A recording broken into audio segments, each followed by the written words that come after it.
इस तरह मैंने 2 दिन का सालन 200 रुपये में बनाया, देखेंगे आप लोग इसी वीडियो के अंदर। जी बिल्कुल, महीने का एंड चल रहा है, बजट कंट्रोल में नहीं है, समझ नहीं आता क्या पकाएं, लेकिन ये हमारी ज़रूरत है। खाना पीना, खाने पीने के बगैर तो कोई इंसान रह नहीं सकता ना।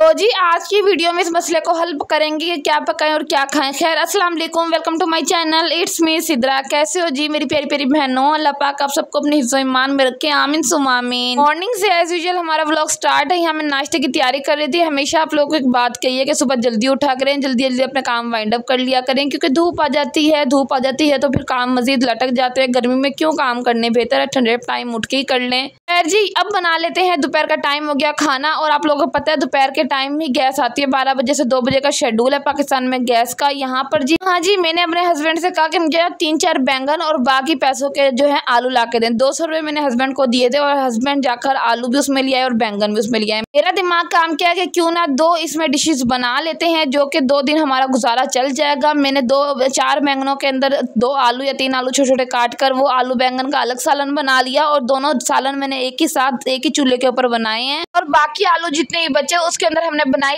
कतलियां आलू की। ठीक है, यहाँ मैंने दोनों चूल्हों के ऊपर पतीलियां रख दी हैं, नॉन स्टिक पैन रखे हैं, दोनों में प्याज मैंने फ्राई होने के लिए डाल दिए हैं। जब तक ये गोल्डन ब्राउन होंगे तो उसके साथ साथ मैंने यहाँ सब्जी भी काट के रख ली है। एक सालन में स्लाइसेस में आलू डलेंगे, बारीक बारीक मैंने वो काट लिए हैं, साथ ही आलू बैंगन काट के रख लिए हैं। अच्छा आलू थोड़े ज्यादा डाले हैं बैंगन आलू में, क्योंकि वो इस तरह के बच्चे छोटे हैं, बच्चे फिर शौक से आलू बैंगन भी खा रहे होते हैं आलू के चक्कर में। खास तौर पर मैं तो खुद इस तरह क्यों भाई। 2 सालन एक साथ बनाने का मकसद यही है कि जल्द से जल्द काम को वाइंड अप कर लें, और 2 दिन का चलो एक दिन ही बना लेंगे खाना। और साथ के साथ मैंने दोनों चीज़ों में हिसाब बराबर करके चीज़ें डाली हैं, ताकि ज़्यादा भी ना डल जाए कम भी ना डल जाए। टमाटर भी दोनों में सिर्फ और सिर्फ एक यूज़ किया है मैंने। तो आप लोग मेरा टाइम मैनेजमेंट देखें, किस तरह मैं टाइम मैनेजमेंट को लेकर चल रही हूँ, और किस तरह कुकिंग की है। चलो दोनों तरफ मैंने सबसे पहले प्याज को फ्राई कर लिया। फिर क्या किया, मैंने जो पहला पतीला था उसको लाइट फ्लेम पे रख दिया ताकि वो प्याज जले ना, और दूसरे पतीले के ऊपर मैंने लाइट फ्लेम कर मैंने एक टमाटर चॉप करके डाल दिया। हाथ में चला रही थी और कटिंग करके डाल भी रही थी। कटिंग करने का हालांकि मेरे पास चॉपिंग बोर्ड भी है, ठीक है, चॉपिंग बोर्ड में मैं कटिंग कर सकती थी, बट इसलिए मैंने फटाफट काम को वाइंड अप करने की कोशिश की है। अच्छा जब एक तरफ मैंने चॉप करके रख दी है, प्याज टमाटर उसमें डाल दिए हैं, उसको भी मैंने लाइट फ्लेम कर दिया, और जिस पे मैं कटिंग कर रही हूँ उसको मैंने फ्लेम बंद कर दिया। अब मैं दोनों का फ्लेम ऑन कर दूंगी और इसके अंदर मिसाले ऐड करूंगी। एक तरफ बना रही हूँ मैं बैंगन आलू, दूसरी तरफ मैं बना रही हूँ जीरे वाली आलू की कतलियाँ,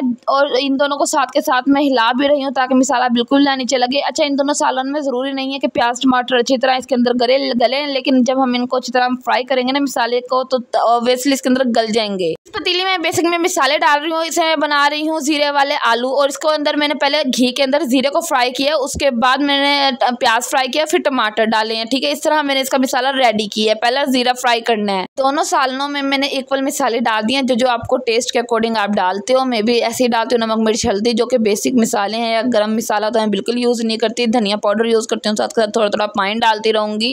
दोनों तरफ सालनों में मैं अच्छी तरह स्पैचुला को मिक्स करती रहूँगी, मिलाती रहूँगी, हिलाती रहूँगी, ताकि सालन नीचे लगे भी ना, और सालन की जो मिसाला है वो अच्छी तरह फ्राई हो जाए और ऑयल भी सेपरेट हो जाए। तो जी यहाँ ऑलमोस्ट जो है मिसाले फ्राई हो गए थे। जब मिसाला सा फ्राई हो जाएगा दोनों तरफ, तो बस इसके अंदर हम आलू बैंगन डालेंगे, और एक तरफ आलू की कतलियाँ। आपको बस मैं ये बात बता दूं कि अदरक लहसुन वगैरह हर चीज़ वैसे ही डलेगी दोनों सालन में, लेकिन जब जीरे वाले आलू बनाएंगे ना, तो सिर्फ उसमें घी में सबसे पहले जीरा फ्राई करेंगे, उसके बाद मिसाला रेडी करेंगे। ये 2 वो डिशेज हैं जिससे पेट भी भर जाएगा आपका, और इंतहाई अच्छा टेस्ट आएगा, और हल्की हल्की पतली रोटियां बनाए एंजॉय करके खाएं, पैसे भी कम लगेंगे, और आखिरी के दिन जो है हमें टेंशन दे रखते हैं कि हमने क्या पकाना है और क्या खाना है।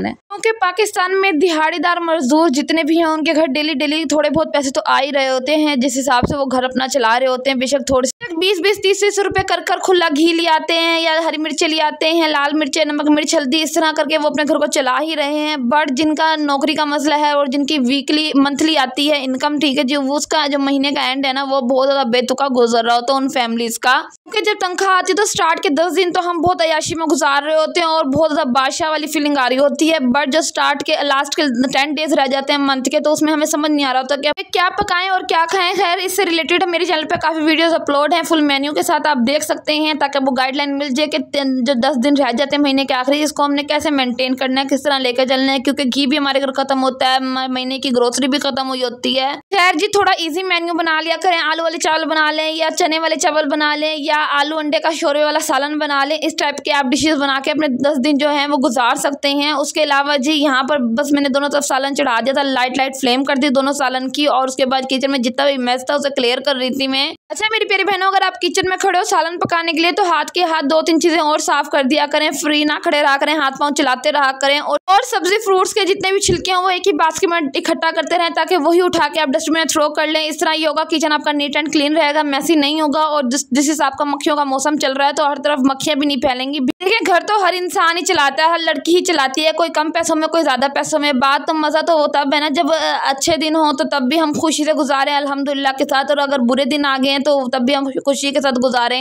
मैं कहती हूँ सब्र के साथ जिंदगी है, अल्हम्दुलिल्लाह करते रहा करें कि अल्लाह ताला ने जिस हाल में रखा है बेहतरीन रखा है अल्हम्दुलिल्लाह। यहाँ हाँ जी, इस वक्त दोनों सालन रेडी थे ऑलमोस्ट, यहाँ सेपरेट हो रहा है ऑयल और इनका मैंने कर लिया भुनाई। अच्छा मैंने 30 रुपए का धनिया मंगवाया है, 30 रुपए का धनिया 2 सालन में इजीली डल जाएगा, ये चेक कर लें। जरूरी नहीं कि महीने के आखिर में हमने गोश्त ही खाना है, जो चीज़ पड़ी है अल्हम्दुलिल्लाह करें, गुजारा करें, बनाएं, कुछ अच्छी चीज़ें डेवलप करें, अपनी तरफ से कुछ निकालें, आलू की कतलियाँ बना लें, उसके अलावा आलू अंडे शोरबे वाले बना लें, भुनवा आलू अंडे बना लें, इसके अलावा खंडलियाँ बना लें, कड़ी बना लें, या बेसन वाली फुल्कियाँ बना लें, उससे रोटी इंसान खा लेता है, या दही पकौड़ियों का रायता बना लें, या दही भल्ले घर में ही बना लें। देखिए ये वो चीज़ें जिसमें आपकी मेहनत है, लेकिन इससे पैसे कम हैं, चीज़ों पे जो आप कहेंगे ना कॉस्ट कम है, लेकिन आपकी मेहनत है इस पर, और कोई बात नहीं। और मेरी प्यारी बहनें, मुझे पता है मेहनत से तो बिल्कुल नहीं घबराते हैं हम लोग, यकीन करें हम तो बब्बर शेर नहीं है। सीरियसली अगर हम ना चलें तो हमारे घर कैसे चलेंगे? इस बात को याद रखें कि हम एक घर की बुनियादें हैं, पिलर हैं, हमारे सरों पे, हम लेडीज़ के सरों पे घर चल रहे हैं। मेरी प्यारी बहनों, जब आपके हालात बेहतर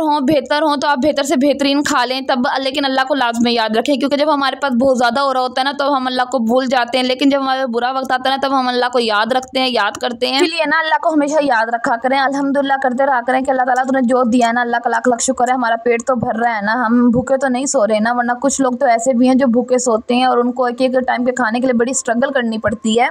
अच्छा मेरी प्यारी बहनों, आज का व्लॉग थोड़ा सा लेट हो गया अपलोडिंग में और वॉइस ओवर में, क्योंकि मेरे दोनों बच्चों की तबीयत ख़राब है। प्लीज़ मेरे दोनों बच्चों के लिए दुआ कीजिएगा कि अल्लाह पाक सब बच्चों को, सारी माओं के बच्चों को, दुनिया भर की माओं के बच्चों को सेहतियाब तंदुरुस्ती वाली ज़िंदगी दें, आमीन सुम्मा आमीन। क्योंकि हम माएँ जो है ना अपना दुख तो बर्दाश्त कर लेती हैं, लेकिन अपने बच्चों का नहीं हमसे बर्दाश्त होता, तो अल्लाह पाक ऐसा वक्त ही ना लाए कि हमें अपने बच्चों का दुख देखना पड़े। तो खैर यहाँ सालन भी रेडी थे, साथ ही साथ मैंने रोटियाँ भी पका ली, आटा भी गूंद लिया, ये फटाफट वाले मेरे काम है। और मैं किचन में खड़ी ना कोई बर्तन भी धोती रहती हूँ। मेरी कोशिश होती है कि जब मैं किचन में खड़ी हूँ ना, चाहे वो घंटा खड़ी हूँ या 45 मिनट, लेकिन उसी टाइम में मैं बर्तन भी धोती रहूँ, कोई ना कोई काम करती रहूँ, मीन्स के फ्री ना खड़ी हूँ। और हमेशा मेरी एक हैबिट है स्टार्ट से, जब मैं किचन में आती हूँ ना तो मैं टाइमर लगा लेती होती हूँ। इस तरह मुझे पता चलता रहता है कि मैंने कितना टाइम किचन में लगाया है, और ये एक मेरी अच्छी आदत समझ लें या बुरी आदत समझ लें, लेकिन मैंने उसी टाइम के अंदर अपना काम वाइंड अप करना होता है। अच्छा यहाँ मैं दूध का बर्तन धो रही हूँ, और दूध का बर्तन मैं धो रही जो हूँ ना काले तेल से धो रही हूँ। अपनी बहनों से हमेशा ये बात कहती हूँ कि प्लीज़ काला तेल मंगवा के घर रखा करें, ताकि पतीले वगैरह आराम से धुल जाएं, बजाय इसके कि आप बहुत ज़्यादा मांझ के अपने कंधे थका रही हैं। इतनी देर में आप मांझेंगी ना तो आपका पतीला फिर भी नहीं चमकेगा, लेकिन अगर आप काले तेल से मांझेंगी तो पतीला आपका इतना ज़बरदस्त चमकेगा। अच्छा हम सम टाइम ना किचन में जब होते हैं ना तो हमारे माइंड में 100 बातें घूम रही होती हैं, इतने सारे काम प्लानिंग घूम रही होती है, क्या पकाना है क्या खाना है, क्योंकि ये जो महीने का एंड है ना, ये हमें इन्हीं चीज़ों में लेके ना मतलब गुम हुआ होता है कि हमारा माइंड मेंटली तौर पर डिस्टर्ब हुआ होता है कि हमने क्या पकाना है यार, क्या करना है यार। क्योंकि जब हाथ में पैसा होता है ना तो फिर महंगी चीज़ भी सस्ती लग रही होती है, लेकिन जब पैसा ना हो तो सस्ती चीज़ें महंगी लग रही होती है। It's reality. लेकिन हमने इस चीज़ में अपने आप को नहीं डालना, हमेशा अल्लाह का शुक्र अदा करते रहना ताकि अल्लाह ताला हमें नवाजता रहे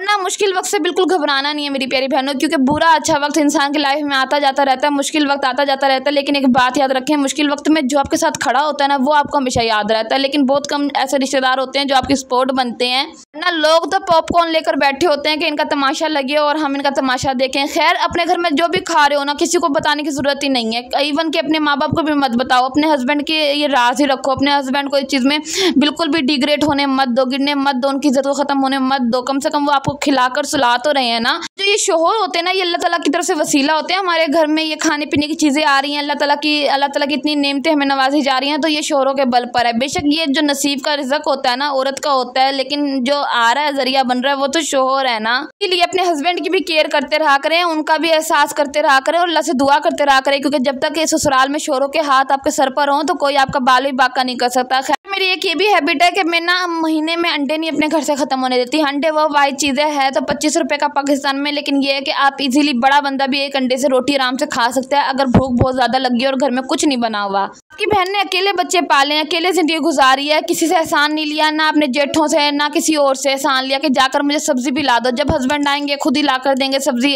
मैं किसी का एहसान नहीं लेती कि अल्लाह ताला बुरे वक्त से बचाए कि लोग मुझे सुनाएं। सिद्रा हमें तंग करती थी जब इसका शॉर्ट ड्यूटी पे होता था कि मुझे सब्ज़ी ला दें तो फलानी चीज़ ला दें। मैंने कभी किसी का एहसान नहीं इस तरह लिया, लेकिन घर में अंडे लाजमी रखे हैं क्योंकि मैं अंडे खा के रोटी के साथ गुजारा कर लेती थी, लेकिन किसी का एहसान नहीं लेती थी।